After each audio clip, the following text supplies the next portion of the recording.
Eh bien aujourd'hui, nous sommes à Coutances, au campus nature du lycée agricole, à l'occasion du Festival des Dahlias. Nous avons choisi le Festival des Dahlias pour organiser notre journée de la fondation Groupama Vaincre les maladies rares. Alors nous avons proposé à chacun de venir avec son pique-nique et nous soutenons 3 associations du département de la Manche. Les associations sont des familles de notre département.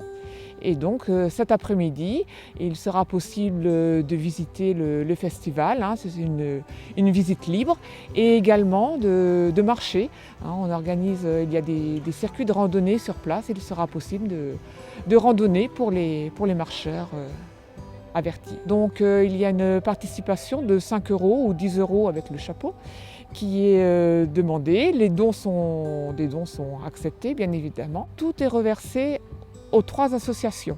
C'est-à-dire que les dépenses sont supportées par la fédération de Groupama de la Manche et 1 € récolté, c'est 1 € reversé aux associations. On a une buvette, voilà, et donc la fédération départementale achète mais offre pour les associations toute la recette de la journée. La fondation, elle a plus de 20 ans puisqu'elle a été créée en 2000 et voilà, elle illustre bien les valeurs de Groupama qui sont le mutualisme, la proximité la convivialité et la solidarité. C'est une forme inédite là cette année puisque d'habitude donc nous avions l'habitude de plutôt marcher.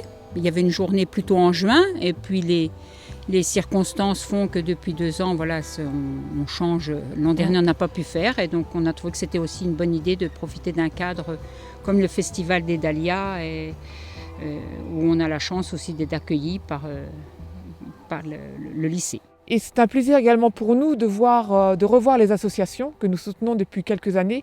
Et même entre elles, elles ont besoin d'échanger, elles ont plaisir également à se retrouver à ce moment. Alors l'association Génération 22, elle a été créée en 1997 par des parents d'enfants atteints par le syndrome de la délétion du chromosome 22. Alors la délétion du chromosome 22, en fait, il manque un petit fragment d'ADN sur un des 2 chromosomes 22. Et la particularité de ce syndrome génétique, c'est qu'il y a une pluralité de signes ou de symptômes, à peu près 180, et qu'un individu qui a la délétion du chromosome 22 n'est pas l'autre individu qui a une délétion du chromosome 22, c'est-à-dire qu'on peut avoir 2 représentations complètement différentes de la maladie. Alors par exemple, les troubles les plus fréquents, ce sont des malformations cardiaques, des fentes palatines, des troubles des apprentissages, des troubles du langage, des troubles psychiques, des problèmes ORL, des déficits immunitaires, etc. Mais voilà, tout le monde n'a pas forcément les mêmes symptômes.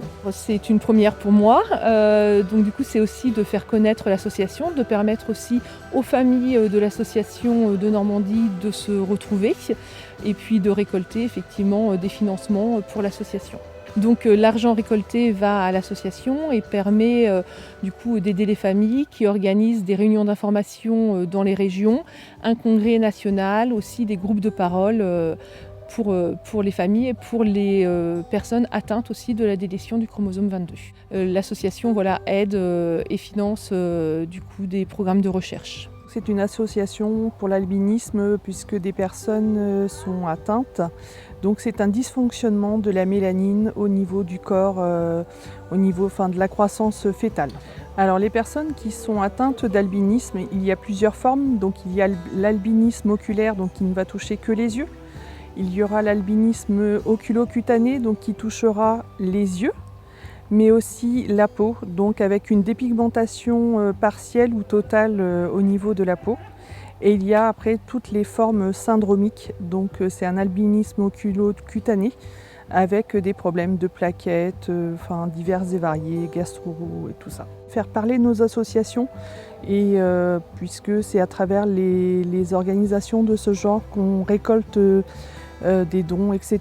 et qui vont directement à la recherche pour nos associations. Merci à Groupama et puis d'avoir organisé une nouvelle fois cette journée pour nous. C'est une maladie rare qui touche un enfant sur 1 million. Les troubles associés à cette maladie sont une perte soit d'un hémicorps, soit de l'autre, quelquefois des deux hémicorps. Ça se traduit par des crises qui peuvent s'apparenter à des crises d'épilepsie. Les enfants sont dans des états de mal qui peuvent durer plusieurs minutes, voire plusieurs jours, voire quelquefois une semaine dans les cas les plus sévères. Très souvent, cette maladie, en effet, a des troubles associés comme l'épilepsie. Donc les enfants sont à la fois atteints d'hémiplégie et d'épilepsie. Donc ce qui ne rend pas la tâche facile et aisée, puisque voilà, il y a de sévères troubles cognitifs qui apparaissent, des troubles du comportement également, des troubles moteurs.